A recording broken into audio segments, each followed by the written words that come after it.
Bemorimiz Iqboljon Abdulloh 4 yoshdalar, bir necha yildan beri Merkatologida DTSP beshlik parezi tashxisi bilan davolanishgan. Hozirda bizga murojaat qilib keldilar.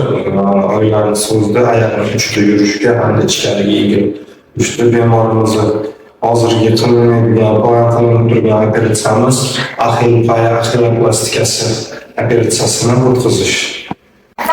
Ameliyat o'tkazganimizdan so'ng yana operatsiya qanchalik darajada effektiv bo'lganligini ko'rib boramiz. Murojaat qilinadi.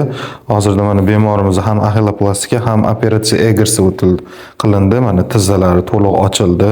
Oyoqlari mana ichkariga 15 gradusgacha qayrildi. Endi bundan LFK nimalarni, ya'ni massajlar, lechebniy fizkultura qilamiz. Xohlasa sekin asta yurg'izdiramiz bolani.